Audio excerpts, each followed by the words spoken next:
빨리 보선 패배의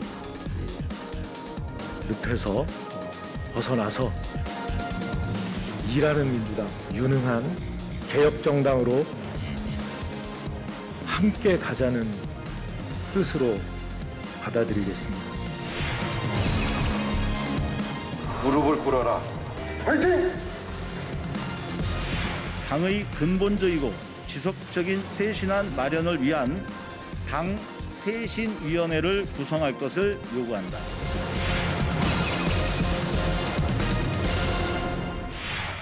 사.7 재보궐선거 이후에 여당인 더불어민주당이 달라져야 한다라는 쇄신의 목소리가 높아지고 있습니다. 이미 새 원내대표는 선출이 됐고요. 이제 남은 건 당대표인데요. 더불어민주당은 이번 주 일요일 당대표 등 새 지도부 선출을 위한 투표 절차에 돌입했습니다. 더불어민주당은 이번 주 일요일 전당대회에서 새 당대표와 최고위원 5명을 뽑는 투표를 시작했습니다. 대의원과 권리당원을 대상으로 온라인 투표를, 국민과 일반 당원을 대상으로 여론조사를 실시합니다. 당내 경선이 굉장히 치열합니다. 일단 송영길, 홍영표, 우원식 의원까지 이제 3파전인데요.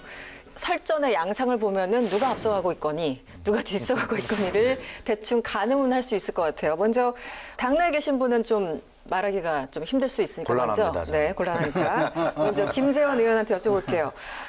누가 됩니까? 저는 원래는 홍영표 의원께서 되겠다 생각했는데 요즘은 보니까 송영길 의원이 조금 더 유력한 걸로 보여요. 지금 국내 상황이 백신 확보가 굉장히 중요하잖아요. 네. 국민들이 굉장히 불안해하고 있는데 러시아 백신까지 들어오자 뭐 이런 이야기는 지금은 오히려 당내에서는 조금 밑바닥의 민심을 끌고 가지 않을까. 그래서 그거 하나로 저는 송영길 의원이 될 것 같은 느낌이 들었습니다. 백신이 꽤 큰 이슈로 부각이 되고 있으니까. 지금 그게 제일 큰 이슈거든요. 네, 어떻게 보십니까? 푸틴 러시아 대통령과 송영길 의원의 관계가요. 네. 상상을 초월할 정도로 가까운 사이예요. 굉장히 가깝다고 여러 차례 이제 공개 가까운데 수색했죠. 네. 아마 송영길 의원이 이때쯤에 이재명 지사가 러시아 백신 딱 그 문을 딱 열어놓으니까 내가 할 수 있다라고 이제 틈을 파고든 건데 네. 본인이 이참에 확실하게 국민에게 정치인으로서 각인하는 어떤 공로를 세울 기회로 그렇게 활용한 것 같고 저는 뭐 누가 될지는 모르겠는데 두 후보가 송영길 후보를 협공하는 것을 보면 네. 아, 송영길 후보가 앞서가고 있는 거 아닌가? 흐름은 그렇게 보일 수 있습니다. 그렇죠. 그런데 이번에 이제 당대표를 뽑을 때 대의원과 권리당원만 해도 벌써 85%를 차지합니다. 그리고 국민은 한 10%, 일반 당원이 5% 이렇게 되잖아요. 그러니까 당내 당원들, 대의원들의 마음이 굉장히 중요할 텐데 지금 홍영표 의원이나 이런 분들은 이게 아무래도 이제 당신은 나와 가까이 있다. 뭐 일반 여론과 약간 좀 달리 이제 보이더라도 그렇게 또 공세를 하고 있어요. 이 부분은 어떻게 보십니까? 당의 대표를 선출하는 것이니까 당의 주인인 당원들이 결정하는 것이 맞죠. 그리고 당심이 나에게 있다 이렇게 이야기하는 것도 충분히 저는 뭐 일리가 있는 이야기일 걸로 생각이 되는데 이게 백신 문제는 국가 간의 그 지금 격차 때문에 국민들도 피부로 느끼는 그런 상황이고 당원들도 사실은 그 민심의 흐름에 그렇게 달리 역주행하기가 어려워요. 그리고 이제 당원들은 문재인 대통령이 곧 임기가 끝나면 이 당을 누가 제대로 이끌어 줄 건가를 또 선택하는 과정이기 때문에 그건 당심과 민심이 완전히 격리되어 있다라고 생각하고 접근하는 것은 굉장히 잘못이라고 봐요. 당심은 나에게 있다 이렇게 이야기하는 것 자체가 조금 그러면 민심은 자기를 지지하지 않는다 또는 뭐 그에 대한 두려움이 지금 갖고 있는 것 아니겠습니까? 그 괴리됨을 어떻게 보면 반증하는 것일 수도 있다. 그런 발언은 스스로 자백하는 거죠. 근데 우리 자백, 김재원 네. 의원님과 여러 번 토론을 하고 같이 하지만 이 답변처럼 100% 일치하는 의견이 처음 오늘 발견합니다. 제가. 그렇습니까? 그러면 지금 박수현 위원장님은 어떤 식으로 이제 말씀하셔도 좀 민감하니까 당 예. 내에 계신 분이니까 네. 돌려서 여쭤볼게요. 이미 다 이야기했어요. 야당과 협상을 또 잘 해야 되잖아요. 그건 그렇죠. 이제 원내대표가 예. 실질적으로는 하지만 당대표라는 게 또 어쨌든 당의 간판이니까 어떻게 보십니까? 아마 당 대표가 이제 해야 할 일들 임무 중에 몇 가지를 꼽아 보면 우선 당내 화합을 잘 이끌 어떤 덕목도 필요하고요. 네. 그다음에 이제 야당과의 협상을 잘 이끌어서 입법 성과를 제대로 내는 것, 그리고 청와대 등과의 관계를 잘 조율할 능력, 여러 가지 덕목들이 필요한데 야당과의 협상 부분만 강조해서 본다면 저는 그건 아무래도 우원식 후보에게 점수를 조금 더 주고 싶습니다. 왜냐하면 우원식 후보는 우리 당의 아주 간판 위원회인 을지로 위원회라고 있거든요. 네네. 또 갑과 을 사이에서 또 사회적 약자 뭐 이런 측들의 억울한 사정을 들어주고 그걸 해소해주고 제도적 개선까지 해주는 을지로 위원회가 있는데 그 위원회를 맡아 성과를 굉장히 냈거든요.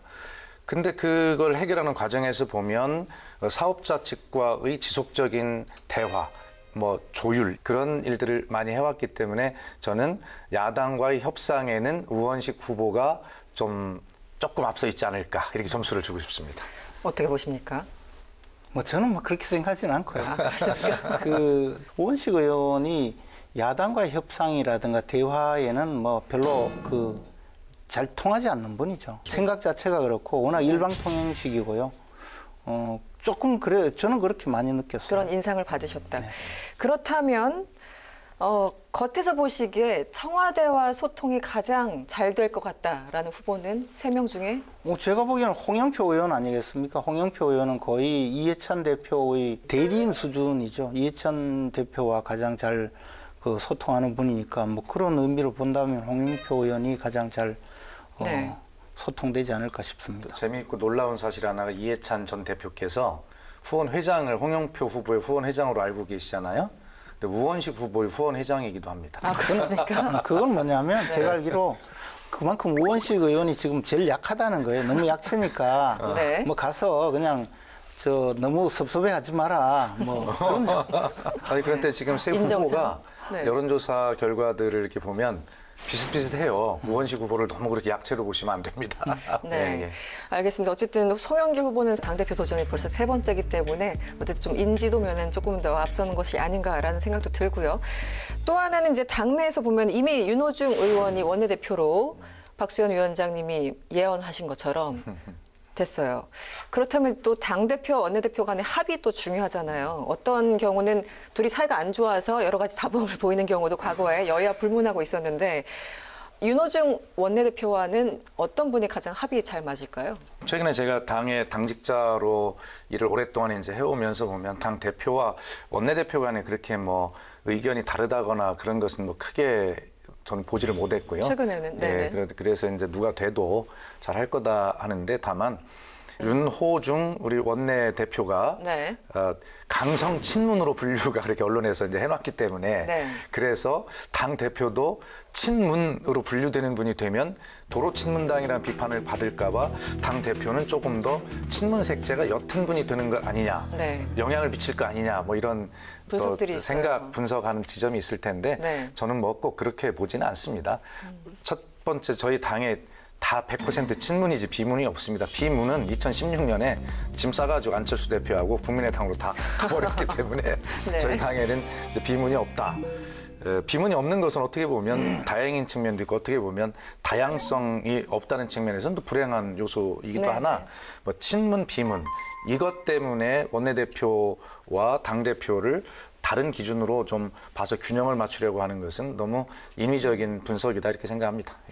아니 근데 당대표와 원내대표가 어쨌든 좋은 관계를 유지한다는 게 중요하잖아요. 근데 제가 알기로는 그 윤호중 의원도 역시 그 이해찬 대표의 영향권 내에 있는 분이거든요. 그러니까 홍영표 의원이 아마 그런 면에서는 가장 서로 합이 맞는 분들이죠. 네. 저는 그렇게 알고 있고 그것 때문에 홍영표 의원이 더 좀 불이익을 받고 있다고 봐요. 아니, 저도 모르는 저희 당내의 역학 구도를 이렇게 훈이 더 깨뚫고 계시네요. 아니 그리고 친문이 아닌 사람이 없다고 하는데 사실 이재명 지사와 친한 분들은 이미 비문이다 또는 비주류다 이렇게 해서 구획 정리가 이미 끝난 상태 아닙니까? 그래서 정성호 의원 같은 분은 보니까 자타가 공인하는 비문이 돼 있잖아요. 이재명 지사와 가깝다는 이유로. 예, 그리고 네. 또 지난번 원내대표 선거에 나왔을 때 그냥 몇 표 얻지도 못했어요. 근데 인기는 굉장히 좋은 분인데 표는 그렇게 적더라고요. 당내에서는 안타깝게 바라보셨군요. 이번에 당대표들이 이제 여러 가지 정책들을 내놓고 있는데 가장 이제 사람들이 민감하게 바라볼 수밖에 없는 것은 부동산 관련된 정책일 겁니다. 지금 종부세 기준을 상향하는 것에 대해서는 새 후보가 지금 그거 얘기할 때가 아니다라고 일단 정리를 하신 것 같은데 좀 차이점이 있지만 대출 규제 부분에서 조금 차이가 있는 것 같아요. 예를 들어 송영길 후보 같은 경우는 전제가 있죠. 뭐 생애 최초거나 무주택자에 한해서 DTI나 LTV를 좀 늘리자, LTV를 늘리자라는 거고 다른 분들은 반박을 하고 있어요. 어떻게 보십니까? 송영길 후보가 여러 가지 그 공제제도를 탄력적으로 좀 해보자, 확대하자 이런 주장을 하고 있고요. 홍영표 후보는 이제 공시지가를 일시적으로 동결해보자라고 하는 것이 특징적이고 네. 우원식 후보는 임대사업자의 특혜를 폐지해야 된다 이런 것들이 대표적인 차이가 있는 공약이고요. 네. 아마 뭐 다 검토해볼 만한 일이라고 저는 생각을 합니다. 다만 이제 종부세에 관해서 그 공시지가를 9억에서 12억으로 상향하는 문제를 논의를 하다가 그것에 대한 혼란이 좀 있었죠. 네. 있었는데 그것을 안 하겠다는 것이 아니고 그 순서를 뒤로 좀 미루자는 거죠. 왜 그러냐면 저희가 4.7 재보궐선거에서 패한 것이 종부세가 늘어서 패했다라고 분석하는 것은 잘못된 분석이라고 생각을 해요. 다른 원인들이 더 많고 큰 원인들이 있을 텐데 그래서 순서를 좀 조정하자 논의 순서를 예, 네. 그런 취지입니다. 예. 알겠습니다. 지금 송영길 후보 같은 경우는 젊은 사람들 특히 뭐 이제 생애 처음으로 주택을 구입하는 사람들 돈이 없어서 지금 전세를 계속 살고 있다. 이분들에 한해서는 대출 한도를 확 늘려줘야 된다. 90%까지 이렇게 주장을 하고 있는데 이 주장은 어떻게 보십니까? 물론 지금 말씀하신 대로 그렇게 그 대출 한도를 늘려주면 집을 살려는 수요가 늘어서 집값이 오르지 않겠느냐 이렇게 생각하는 것 자체를 그것이 잘못되었다고 생각하지는 않습니다. 그런데 공급을 늘릴 생각은 없이 수요를 억제하기 위해서 대출을 해주지 않는 거거든요. 기본적으로 집을 못 사게 막기 위해서 대출 한도를 규제하는 것은 이것은 지속 가능하지도 않고 바람직한 정책도 아니고 나중에 가서 결국은 돈이 없는 사람, 저소득층이 더 어떻게 보면 무산자로 전락하도록 만들고 부동산 가격을 잡지 못하는 그런 정책이 되고 말았다는 거죠. 지금이라도 이 문제를 근본적으로 해결하지 않고 자꾸 그 대출 규제를 하면 집값이 단기적으로 억제가 될 것이고 그러면서 정책이 성공했다고 국민들에게 사실상 속여서 표를 얻으려고 하는 그런 포퓰리즘 정책에 불과하다는 거예요, 이거는. 그러니까 이제 이 부동산 정책이라고 하는 것이 선택할 수 있는 카드가 그렇게 많지가 않거든요. 그렇죠. 네. 당연히 주택 공급, 주택 금융, 주택 세제 이 세 가지 축을 놓고 이제 정책들을 선택을 하는데 조정을 하고 조율을 하느냐의 문제지 도입을 안 할 방법은 없다는 생각이고요. 굳이 뭐 LTV, DTI를 막 확 틀어막고 여기에 모든 것을 다 올인하는 이런 어떤 시각은 뭐 저도 좀 고쳐야 된다고 봅니다. 보기는. 그래서 종부세는 이거를 5월 중에 뭘 손을 봐가지고 6월 달에 뭘 적용한다라고 하는 것이 저는 어불성설이라고 생각을 해요. 혼란스러울 수 있죠. 예, 중요한 이 세제의 문제를. 그러나 종부세는 또 우리 당의 정체성과도 관련이 있는 문제고요. 그다음에 이것이 또 지역 균형 발전에 사용되는 측면도 있기 때문에 이 종부세의 취지는 유지를 해야 한다라고 생각을 하면서 재산세, 그다음에 거래세, 그다음에 양도세 이런 문제들은 5월 국회에서 우리 네. 특위에서 충분하게 시급하게 빨리 논의를 해볼 수 있겠다. 네. 적어도 이런 정도가 뭐 선택할 수 있는 정책 카드가 아니겠는가. 뭐 하늘에서 뚝 떨어지는 도깨비 방망이 같은 그런 종합 대책이 나올 수는 없습니다. 네. 종부세 문제도 당초 노무현 정권 때 2004년 기준으로 네. 16년 전, 17년 전이네요. 그때 9억 정도 되면 부동산을 과다 소유하고 있다 해서 이제 그때부터 종합부동산세의 대상으로 만들어서 과세를 하는 것이 종부세였죠. 근데 이것이 이제 지금 집값이 계속 올라서 서울은요, 이미 아파트 평균 가격이 10억을 넘었었어요. 그 1가구 1주택인데 그냥 한 채 소유하고 있는데도 부동산 부자라고 해서 징벌적으로 세금을 때리는 제도로 전락했거든요. 이 각주구금이란 말 있잖아요. 이미 시대가 지났고 부동산 값이 그때 비해서 3배, 4배 올랐는데 아직도 9억 건드리면 안 된다. 또는 뭐 종부세는 뭐 좋은 정책으로 무조건 맹신하면서 주장을 하고 민주당을 구성하는 많은 분들이 정체성에 관련된다고 주장하는 것은 사실은 그 부자에게 세금을 서민에게 복지를 이런 생각을 갖고 있거든요. 그러려면 더더욱이 종부세를 지금 굉장히 축소해야 돼요. 그러니까 김재현 의원 말씀을 잘 보완해서 종부세 제도를 좀 손보는 것이 필요하다는 생각을 하고 그래서 저는 개인적으로 이런 생각을 가져요. 이것을 가격 기준으로 뭐 9억에서 12억 이렇게 하지 말고 네. 저 개인적 생각입니다. 아직. 네. 비율 기준으로 하면 어떨까 하는 생각이 들어요. 값이 막 오르더라도 상위 1% 이렇게 해놓으면 뭐 어떤 이런 문제를 상당 부분 뭐 보완할 수 있는 것 아닌가 하는 생각을 저는 개인적으로 아이디어로 한번 생각을 해봤는데 저는 그것도 잘못됐다고 생각하는 것이 뭐냐면 그렇게 되면 이제 이게 부유세, 부유세로 전락하거든요. 부동산 소유 구조를 조금 변경하겠다는 그 취지에 또 맞지도 않고 그 세금 정책이라는 것은 정말 신중하게 다루고 한번 변경하려면 그것을 국민들이 정말 어떻게 행동할지를 생각을 하고 해야 되는데 이 정책은 결코 유지될 수가 없어요. 이게 어떻게 유지가 될 수 있겠어요, 그죠? 이게 과연 맞는 정책이냐 더 한번 돌이켜 봐야 돼요. 네. 두 분의 사이다 한 줄 평 듣도록 하겠습니다. 먼저 김재현 의원님. 3명 다 친문이니까 아까 말씀하셨잖아요. 그래서 결국은 도로 친문당으로 될 것 같은데요. 도로 친문당이면 미래가 없다. 저는 그렇게 생각합니다. 네. 세 분 다 친문 맞습니다. 그런데 우리 당의 친문이냐 비문이냐 이렇게 물으시는데 답은 노입니다. 세 분 다, 세 후보 다 친국민이다. 이렇게 한 줄 평하겠습니다. 네, 두 분의 사이다 한 줄 평까지 들어봤습니다. 오늘의 빅데이터 알아보겠습니다. 글로벌 빅데이터 연구소는 지난 19일부터 25일까지 일주일 동안 총 12개 채널 22만 개 이상의 사이트를 대상으로 더불어민주당의 차기 당권주자 송영길, 우원식, 홍영표를 주제어로 빅데이터를 조사, 분석했습니다. 새 후보의 총 정부량은 송영길 약 10,000건, 우원식 약 7,600건, 홍영표 약 11,200건으로 집계됐습니다. 새 키워드의 채널별 점유율은 뉴스가 약 60에서 70%의 점유율을 차지하며 1위로 나타났고 트위터, 커뮤니티, 블로그, 카페 순의 점유율을 보였습니다. 다음은 급상승 연관어입니다. 상위권에 오른 급상승 연관어를 살펴보면 모두 백신, 부동산과 관련 연관어인데요. 먼저 백신과 관련된 연관어로 도입, 러시아 백신, 수급, 러시아가 송영길 후보 연관어 1, 2, 4, 5위를 차지했고 백신, 수급은 홍영표 후보 연관어 1위와 5위에 올랐습니다. 송영길 후보는 러시아가 자체 개발한 백신의 한국 도입과 관련해 러시아 측으로부터 긍정적인 답변을 받았다라고 밝혔는데요. 이에 대해 홍영표 후보는 송 후보가 현 정부가 백신 문제에 두 손을 놓고 있는 것처럼 말했다. 지켜야 할 금도가 있다라고 공격하면서 백신, 도입, 러시아 백신, 수급 등이 송영길, 홍영표 후보의 연관어로 나타났습니다.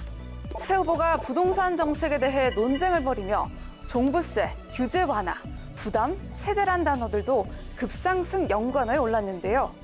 부동산 공급, 대출, 세제 획기적인 변화를 예고한 우원식 후보는 송영길 후보가 제안한 LTV, DTI 규제 완화에 대해서 집은 살 수 있겠지만 가계부채 폭탄을 맞게 될 것이라고 말했습니다.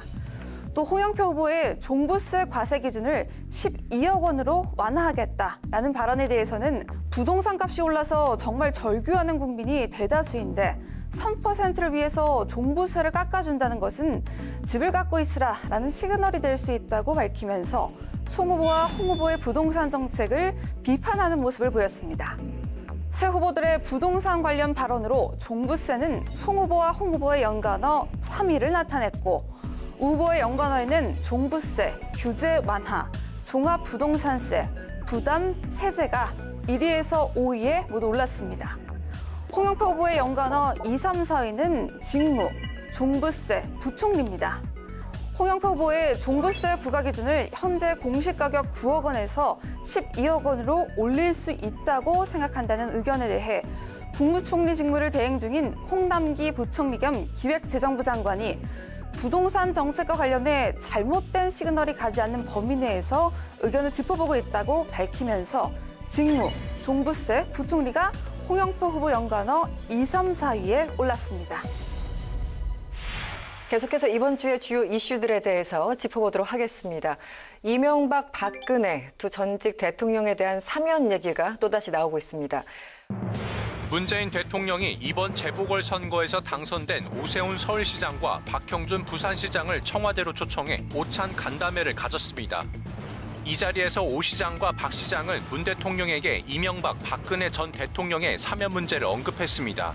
문 대통령이 야당 단체장을 오찬에 초청했듯이 국민 통합 측면을 고려해 두 전직 대통령의 사면을 제고해달라는 요청입니다. 두 분 전직 대통령의 사면 문제에 대한 언급입니다. 박형준 부산시장님께서 먼저 말씀을 하시고 그에 대한 답변이 그것 역시 원론적인 그 내용의 답변이셨습니다. 올 초에는 이낙연 전 대표가 사면론에 불을 지폈다가 굉장히 큰 역풍을 맞았던 사실이 있죠. 그리고 최근에는 국민의힘 쪽에서 다시 한번 이런 목소리가 나오고 있는데 시기는 재보궐선거에 대승한 이후에 이런 목소리가 나오고 있습니다.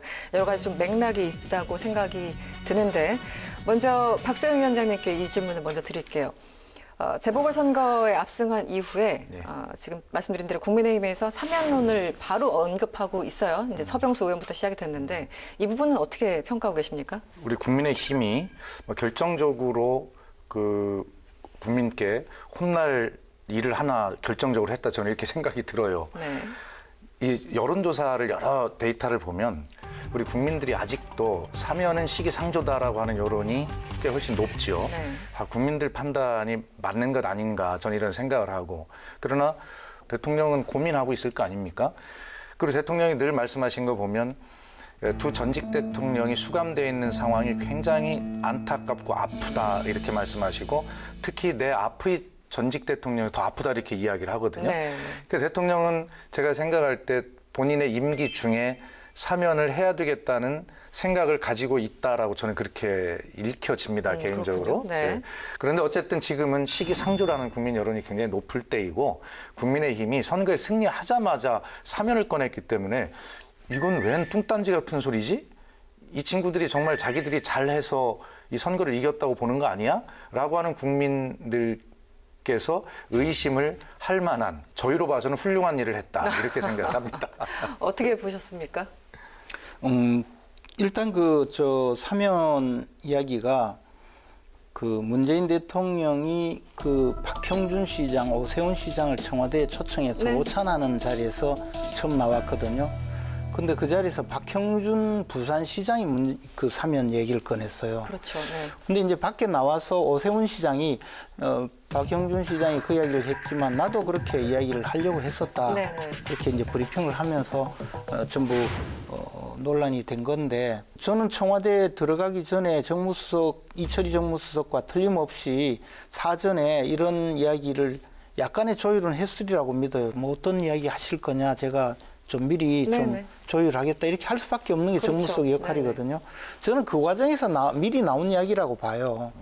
저는 문재인 대통령이 아까 말씀하셨다시피 단순히 사면을 해서 어떻게 해결해야 되지 않겠느냐라는 그런 고민을 하고 있는 것을 넘어서서 퇴임 전에 분명히 어떤 형태로든 사면을 해야 된다는 강한 그 어떤 생각을 갖고 있다고 봐요. 그러니까 뭐 덥석 그 박형준 시장이나 오세훈 시장도 좀 그쪽으로 나갔고, 서병수 의원이 이야기한 것은 뭐 개인적인 생각이라고 저는 탄핵 보고요. 잘못했다라는. 네. 사면해줄 마음이 있어도 아이고 저 사면해주면 탄핵이 잘못됐다고 되는 거니까 못하겠네 이렇게 생각될 거라고 저는 보기 때문에 사면 요구하면서 탄핵까지 이야기한 것은 좀 작전상 별로 좋은 선택은 아니 아니었다. 그러니까 네. 저도 깜짝 놀란 게 어떻게 그 상반되는 이야기를 아무리 개인 의견이라고 해도 그렇게 하지라고 저도 깜짝 놀랐어요. 그 부분에 대해서는. 어쨌든 저 뭐 탄핵은 역사적인 사실이 되었지만 사면은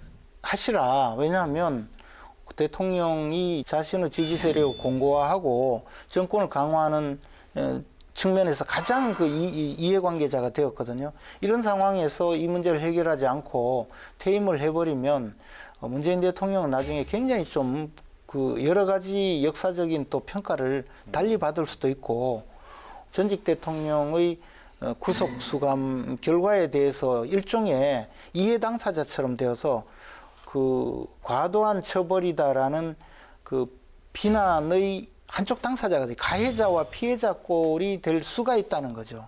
그러니까 이 문제는 문재인 대통령이 결자 해지 차원에서 해결하는 것이 맞고, 그것도 대선 전에 해결하는 것이 저는 맞다고 봐요. 또 하나 이제 여론을 자꾸 이야기하는데, 최근에 여론조사 보면 사면 시기상조다가 뭐 50% 조금 넘고 사면이 필요하다는 여론이 40%나 됐거든요. 저는 이거는 제가 오히려 그 사면에 대한 사면 필요성을 주장하는 여론을 보고 엄청 놀랐어요. 사면에 대해서는 국민들이 굉장히 반대해요. 특히 권력자들이 사면되는 데 대해서는 무슨 저 잘못을 해놓고도 특권을 또 누린다는 그런 생각 때문에 엄청난 반대가 많아요. 그러나 40%가 사면을 지지한다면 저는 사면의 필요성을 국민들이 굉장히 느끼고 있구나라는 네. 걸 느꼈고, 과거 어떤 사면도 40%를 지지한 적은 없을 거예요. 대통령 개인 문제는 사면을 하고 싶지만 지금 여론상 혹은 그동안의 어떤 원칙상 할 수 없다라는 그런 이중적인 어떤 상황이라고 제가 이해를 해도 됩니까? 워낙 청와대 오랫동안 계셨으니까. 네. 늘 그런 이중적인 위치와 이중적 선택을 요구받는 자리죠. 예.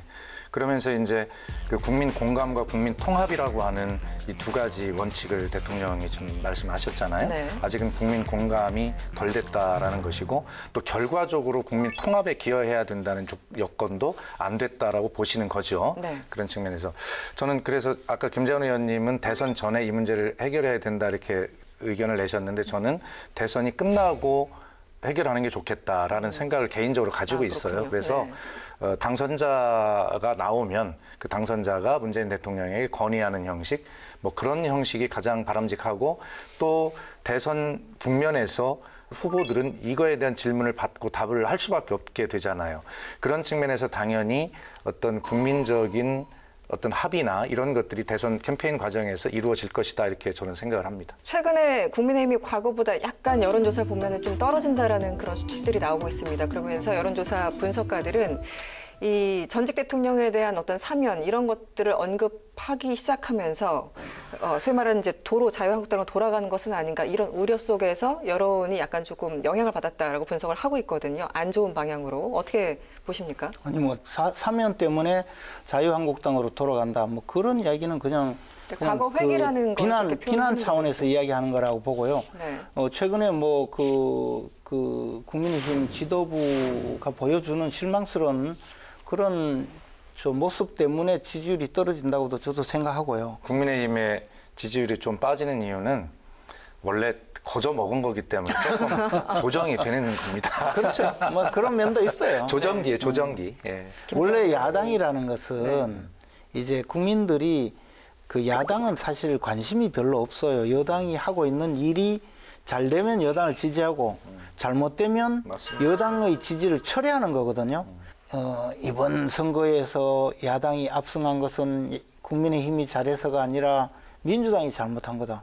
그 이야기 하는 사람은 밥을 먹으면 배부릅니다 하고 똑같아요. 원래 선거가 야당이 잘해서 선거 이기는 적은 한 번도 없어요. 여당이 잘못한 것을 지적하고 얼마나 잘못했는지 폭로하고 그렇게 하면서 이렇게 잘못된 거다라고 이야기하는 과정에서 야당이 지지를 얻는 것뿐이거든요. 지금 김재현 의원 말씀하신 대로 야당은 반대 의견을 내는 것, 그 자체가 대안이라고 생각을 해요. 그래서 여당의 정책의 방향을 수정하게 하거나 뭐 이런 것이죠.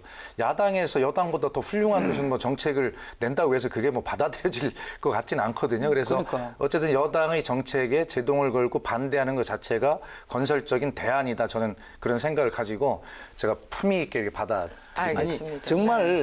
정말 우리가 이해를 해야 되는 게 야당 의원들은 정말 이거는 꼭 명심해야 되는 것이 우리 야당이 반대하면 도대체 그러면 뭐 어떡하자는 거냐? 대안을 내봐라 이렇게 주장하거든요. 받아줄 것도 아니면서. 아니 그게 아니에요. 하지 말라고 하는 것보다 더 중요한 대안이 어디 있어요. 좀 가만히 있어라는 건데. 아니, 맞는 그 얘기지. 자체가 대안이다. 예. 반대가 대안이야. 아니 그보다 좀 가만히 계세요. 이것도 대안이거든요. 알겠습니다. 맞죠. 백신 문제로 바로 넘어가도록 하겠습니다. 한국 백신 수급에 비상이 걸리면서 한미 백신 스와프, 러시아 스푸트니크 백신과 중국 백신 도입까지 참으로 여러 가지 주장과 논란이 있었습니다. 백신 수급 차질 우려가 커지는 데 대해 정부가 진화에 나섰습니다. 홍남기 국무총리 직무대행은 오늘 코로나19 상황 점검 회의를 주재하면서 현재까지 백신 도입 예정 물량이 지연된 사례는 단 한 건도 없다고 강조했습니다. 또 정부 목표대로 11월 집단 면역은 가능할 것이라고 역설했습니다. 문재인 대통령이 검토 지시를 내린 러시아 백신 도입과 관련해서는 민주당 내에서 갑론을박이 벌어지고 있습니다.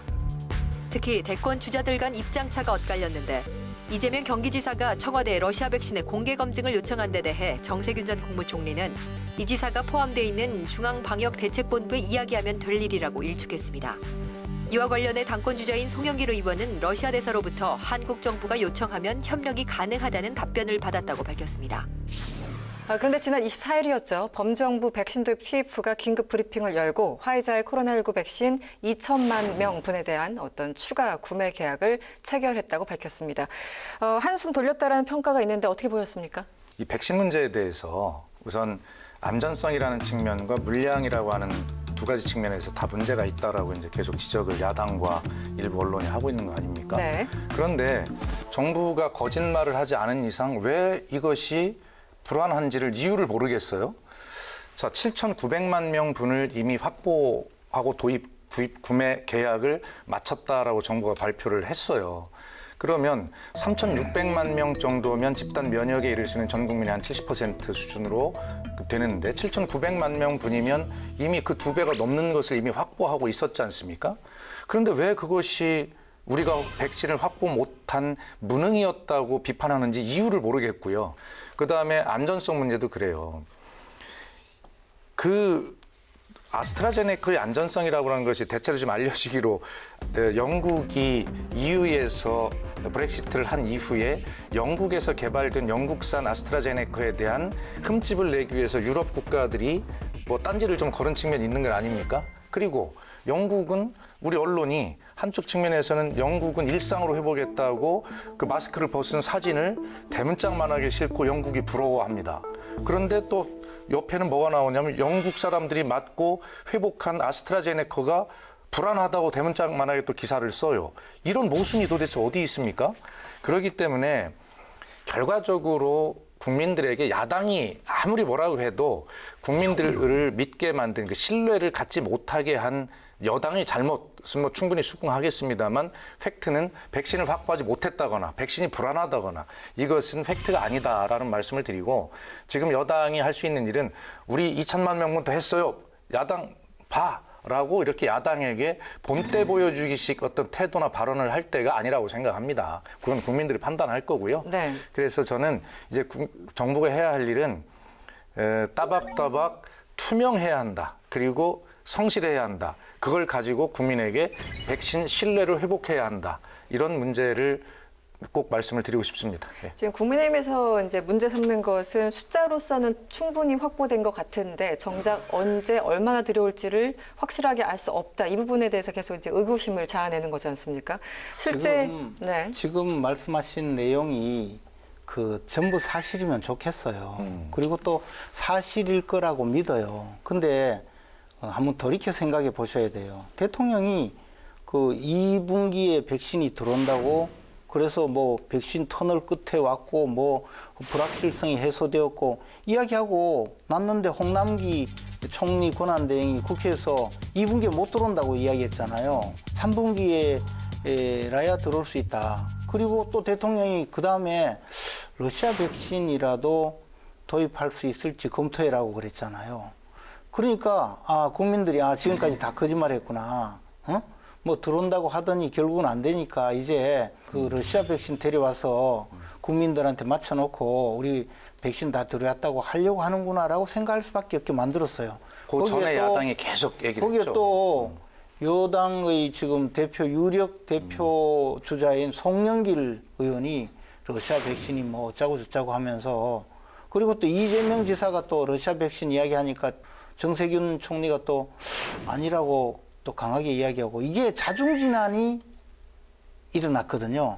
그렇게 만든 건 여당이고 청와대고 현 정권이에요. 우리가 러시아 백신을 이야기하는 것은 이 구분을 해서 이해를 하셨으면 좋겠어요. 우선 우리가 확보한 9,900만 명분 발표한 거기에 무슨 구멍이 나서 그것을 보완하려고 하는 플랜 A를 보완하려고 하는 궁여지책이냐 아니면 일단 96.1% 예방 효과를 보인다고 한 우수한 백신이니 3차 접종, 뭐 부스터샷인가 뭐라고 얘기를 하던데요. 그런 어떤 다른 상황들이 있을지 모르니까 플랜 B로 대비하기 위해서 이거라도 한번 검토를 한번 해보자라고 하는 그런 두 가지 측면이 있는 거예요. 그리고 김재현 의원님께 정확히 말씀드리면 문재인 대통령이 이거 검토해봐라. 그 지시하기 전에 아주 오랫동안 야당이 백신 구멍 났다라고 계속 주장을 해왔죠. 구멍 났었잖아요. 그런데 어느 나라도 그 회사와 정식적으로 계약이라고 하는 것에서 계약서를 가지고 계약했다고 국민에게 말씀드리지 손에 백신을 쥐고 나서 확보했다고 하는 나라는 없잖아요. 결과적으로 국민 불신이 생긴 것은 야당의 집요한 공세가 성공했다. 저는 그렇게 봅니다. 그게 아니에요. 지금 이스라엘 같은 나라 마스크를 벗고 보여주고 또 뉴질랜드 같은 나라는 방역보다는 봉쇄를 잘해서 이제 뭐 여행을 호주와 오스트레일리아와 같이 여행을 한다든가 이제 세계 각국이 점점 나아지고 있거든요. 근데 우리는 점점 나빠진단 말이에요. 어떤 게 나빠지고 있습니까? 지금 어쨌든 확진자 숫자가 늘어나잖아요. 아니 확진자 수는 의원님. 그러니까 제가 설명을 드릴게요. 아니 그게 아니고 설명할 필요 없어요. 늘어나니까. 그러니까 근데 그보다도 국민들이 느끼기는 우리도 지금쯤이면 나아져야 되는데 과연 뭐 11월 달 되면 집단 면역이 된다고 하는데 언제 되느냐 그런 생각을 가질 수밖에 없고 그러니까 백신 들여오겠다고 하더니 또 총리 대행이 국회에서 딴소리하고 이러니까 거기다가 러시아 백신 이야기하고 뭐 그런 이야기하면 국민들이 그걸 가지고 판단하는 거지 백신 들어오는데 왜 쓸데없는 소리 하느냐 뭐 하고 계속 원포만 놓으니까 이제 국민들이 한계에 다다라서 그렇게 이야기하는 거죠. 맞죠. 저도 말씀을 좀 드릴게요. 저는 이제 이 백신 문제에 우리가 올인하는 동안에 이 방역의 문제가 어떻게 될까 사실 더 걱정이거든요. 지금 세계의 숫자를 보면 백신 공장이라고 불리던 인도가 일일 확진자가 30만 명이 넘고 있고요. 사망자가 일일 100만 명에 이른다는 보도들이 나오고 있는 상황이고요. 그다음에 슈퍼마켓 가서도 백신을 맞을 수 있다라고 하는 미국. 미국이 어느 정도냐면 일일 확진자가 8만 명이 나오고 있습니다. 그리고 영국이 완전히 마스크를 벗었다 하지만 그것도 완전히 잘못된 사실이고요. 영국은 실내에서 여전히 마스크 착용과 아주 강화된 사회적 거리두기 등 방역 수칙이 적용되고 있고 그런 와중에 백신을 다 맞았는데도 그런 와중에 일일 4,000명이 넘는 확진자가 나오고 있습니다. 아시다시피 일본은 올림픽 관계 때문에 검사 수를 굉장히 줄여서 확진자 수가 적은데 1,000명대로 내려갔다가 지금은 5,000명대로 육박하고 있어요. 자, 우리도 늘어나고 있는 거 맞아요, 의원님 말씀대로. 그러나 우리만 그런 것이 아니라 전 세계적으로 그런 대유행의 절정에 지금 달하고 있고요. 일일 전 세계 글로벌 확진자가 84만 명이 올해 2021년 1월 달에 최고였는데 지금 그걸 넘어서고 있습니다. 그러면 적어도 이 방역이라는 것은 이제 백신만 막 얘기하다가 집중하다가 방역이 소홀해서 이 부분이 뚫리지 않을까 하는 걱정을 함께 해야 된다고 생각하고요. 저는 아직 우리나라 방역이 아직도 통제 가능한 그런 범위에 충분히 있다라고 하는 말씀을 분명히 드리고 싶습니다. 알겠습니다. 위원장님 그 다음 이슈로 넘어가기 전에 마지막으로 어쨌든 이게 뭐 가짜 뉴스가 됐던 아니면 그냥 불신이 됐던 신뢰도라는 거는 여당이 책임져야 되는 거지 그러면 않습니까? 당연히 네, 그렇습니다. 그 어떤 상황에서든. 다만 야당도 팩트는 인정하고 이야기를 해야 된다는 말씀을 드리고 싶은 거고요. 그다음에 이제 접종률을 가지고 마지막에 한 말씀 드리고 싶은데 네.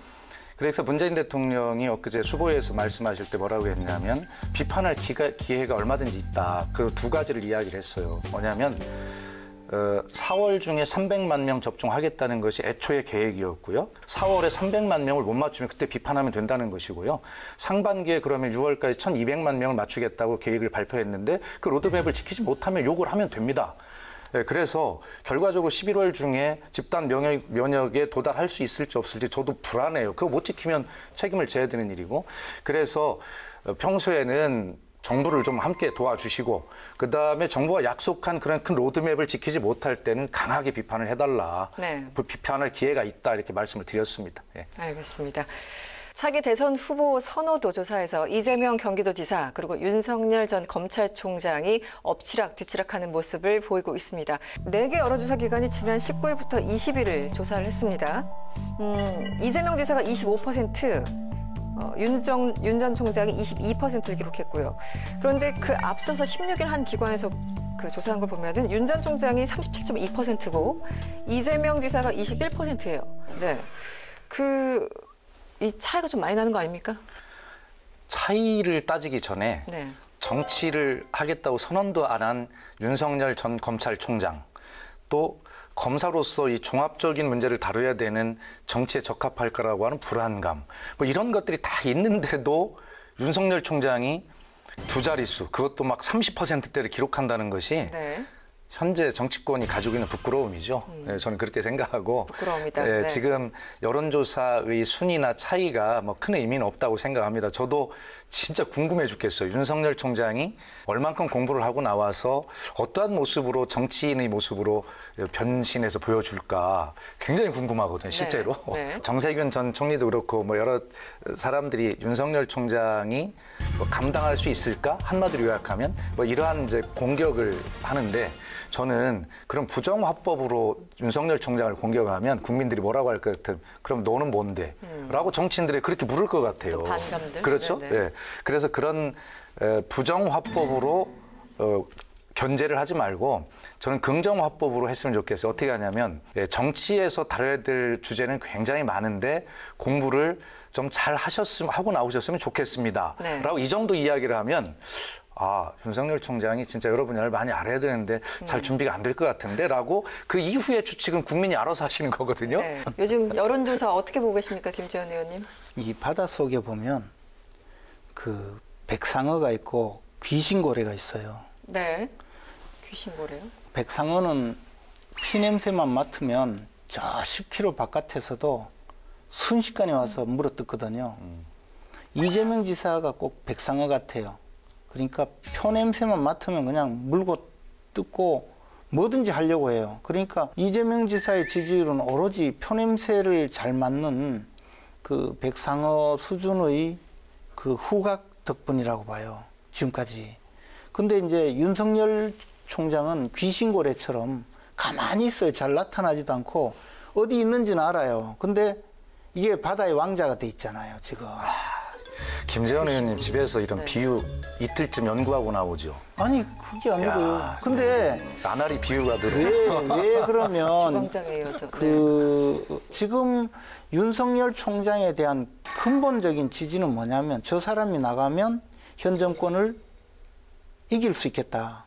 현 정권은 윤석열을 내보내야만이 저 사람들의 폭주를 막을 수 있다. 이게 가장 근본적인 자산이에요. 저는 대통령으로서 정말 필요한 어떤 지적인 능력 이런 것은 사람을 똑바로 보는 능력이라고 봐요. 저 사람에게 맡기면 일을 잘할 것 같다. 근데 저 사람이 잘못한다 그러면 바꿔주는 그런 정도의 능력이 굉장히 필요한데 그 점은 또 검사는 사람은 좀 잘 봐요. 이 사람 도둑놈인지 아닌지. 저는 어떻습니까? 훌륭합니다. 여기서 제가 분위기를. 네. 정리. 네. 어쨌든 제가 말씀드리고 싶은 것은 윤석열 총장에 대해서 그냥 단순히 과거의 뭐 정치권에 등장했다가 혜성처럼 사라진 그런 분들의 지지율과는 많이 다르다는 거. 네. 지금 어떤 숫자나 이런 것들을 보면은 이 사람의 정책 자산은 그 과거의 그런 인물들과는 조금 더 다르다, 조금 더 공고하다 이런 평가들도 방금 김재원 의원 말씀하신 것처럼 있거든요. 다시 한번 좀 평가를 해주시면 어떨까요? 그러나 아직까지는 바람입니다. 바람인데 이것이 아주 고정되는 현상으로 굳어지려면 중간에 혹독한 검증의 과정을 거쳐야 되는 것이죠. 근데 윤석열 총장은 아직 검증이 시작이 안 됐어요. 그러면서 김재원 의원님이 말씀하신 현 정권의 어떤 잘못된 점, 특히 공정 불공정의 문제 이런 부분에 대해서 각을 세우고 있기 때문에 그것의 어떤 기대를 가지고 있는 바람은 계속 유지가 되고 있는 거예요. 그러니까 아직 집 밖에 안 나오는 거예요. 바람아 불어라 불어라 하면서. 그러나 이런 바람을 현상으로 고착시켜 나가려면 결과적으로 혹독한 검증의 시작, 이 첫 관문을 어떻게 통과하느냐가 굉장히 중요하다 생각이 듭니다. 저는 알겠습니다. 그렇기 때문에 윤석열 총장이 정당을 창당해야 된다고 생각해요. 그렇게 해서 자신이 보여줄 수 있는 어떤 정치적 비전과 이상을 보여주고 그 정당에서 온갖 사람들 다 불러들여도 되고 또 자기와 정치할 사람은 또 전면에 내세우고 할 수 있는 그 바탕이 커지거든요. 그럼 그렇게 해서 윤석열 총장이 정당을 만들어 놓으면 국민의힘이 가서 싹 먹으려고 하는 속셈이 있는 거지. 아니요. 국민의힘은 또 내부에 또 별로 현재로 봐서는 당선 가능성이 없지만 그분들이 또 각축을 벌이겠죠. 당내 조금 더 질문을 드리면 이낙연 전 대표 같은 경우는 사실은 많이 이제 조금 떨어지고 있죠. 여론조사를 보면 여론조사 상에서 보면 좀 떨어지고 있는데 과연 반등의 기회는 있는 것인가? 그리고 또 한 분 이번에 이제 홍남기 부총리가 참 피곤해진 이유가 정세균 총리가 자리를 비우면서지 않습니까? 정세균 총리의 그 빈자리가 굉장히 커 보이긴 하는데 어쨌든 정세균 이제 앞으로 대선 후보로서 지금 지지율이 한 4, 5% 그 한 자리예요. 조금 올라갈 수 있는 가능성 얼마나 보십니까? 이거는 개인의 문제로 보면 안 된다고 생각하고 호남의 문제를 봐야 합니다. 그래서 임종석 전 대통령 비서실장도 이제 뭐 몸을 풀기 시작한 것 같고요. 그렇다면 이낙연, 정세균, 임종석 그 외에 또 누가 있을지 모르지만 이 호남 단일화가 전략적으로 될 거라고 봅니다. 그러면 그 지점이 시작이라고 저는 생각을 하거든요. 그때까지는 이런 정도를 가지고 서로 각축을 하다가 결과적으로 때가 되면 호남 후보 단일화가 되고 그때부터는 예측할 수 없는 상황이 올 거다. 저는 그렇게 보고 있어요. 저는 전혀 다르게 보는 것이 대선 국면에 이낙연 전 대표는 엄청 오랫동안 지금 레이스를 해왔거든요. 총리 때부터. 그런데 지지율이 계속 우하향, 계속 떨어졌어요. 왜냐하면 보여준 게 아무것도 없어요. 그러니까 백상한테 물린 거죠. 그리고 표정이 나를 이렇게 와서 물을 것 같아. 그리고 정세균 전 총리는 더 안 됐어요. 왜냐하면 총리 시절에 지지율이 3%, 4%밖에 안 됐어요. 여기서 더 올라갈 가능성은 전무해요. 역사적으로 보면. 저는 두 분 다 그냥 백상한테 물렸다고 봐요. 지금 여론조사 보면은 이재명 지사와 윤석열 전 총장의 어쨌든 양강 구도가 형성된 거는 사실입니다. 앞으로 이 구도의 어떤 커다란 변화 가능성을 보신다면 어떻습니까? 가능성이 있을까요? 시간이 짧기 때문에 현 구도가 유지될 가능성이 많다라는 분석들이 있는데 저는 그렇지 않다고 생각합니다. 굉장히 요동칠 거라고 생각을 해요. 윤석열 총장 본인이 출마 선언을 하고 이 정치의 링으로 이제 올라오면 한순간은 여기서 더 점프할 가능성이 있습니다. 그리고 그 본인이 공부가 얼만큼 됐는가에 따라서 이제 어떻게 될 건가 판단이 될 텐데요. 이재명 지사는 김경수 지사가 얘기했듯이 이재명 지사의 기본소득만으로는 대선을 치를 수 없다라고 분명히 이야기했잖아요. 적어도 1인당 한 100만 원 정도는 돼야 소득으로서 의미가 있다라고 하는 주장을 하지 않습니까? 그러면 5천만 명의 인구에 한 달에 100만 원씩 고정적으로 주려면 600조가 필요하다, 1년에. 라고 하는 야당의 이 단순한 공격. 이재명 지사가 그걸 어떻게 어떤 답을 쉽게 마련해 오느냐에 따라서 굉장히 요동칠 가능성이 있다. 저는 그렇게 봅니다. 이재명 지사는 지금 표 냄새만 맡으면 어디든 달려들어요. 나머지 거론되는 인사들은 예를 들어 이낙연, 정세균 이미 제가 보기에 이미 검증이 끝나버렸어요. 안 되잖아요. 그럼 또 다른 사람으로 아마 친문 진영에서 만들려고 하면 여권이 굉장히 그 파란이 일어날 거고 그런 시도 자체가 저는 성공할 수가 없다고 봐요. 그리고 야권에서는 지금 뭐 어느 누구도 자력으로 윤석열을 이길 길이 없어요. 네. 쉽게 말해서 윤석열보다 더 나은 후보가 현재까지 등장하지 않았어요. 저는 그렇기 때문에 어떤 과정을 거치든 야권 단일 후보가 윤석열이 되면 대선에서 야권이 승리하는 것이고 윤석열을 만들어내는 과정이 불발된다면 여권에서 뭐 이낙연이든 정세균이든 어떤 사람이 나오더라도 야권이 쉽지 않는 싸움이 되리라고 봐요. 네. 윤석열이 성공은 야권 분열로 이어지고 국민의힘이 3당으로 밀릴 가능성이 크다. 박수현의 한 줄 사이다였습니다. 네, 전망까지 해주셨어요. 3강도 들어갔을 때 국민의힘이 어려워진다까지 말씀을 주셨습니다. 네, 오늘은 여기서 마무리를 하겠습니다. 김재현 전 의원님 그리고 박수현 위원장님 오늘 고생 많으셨습니다. 고맙습니다.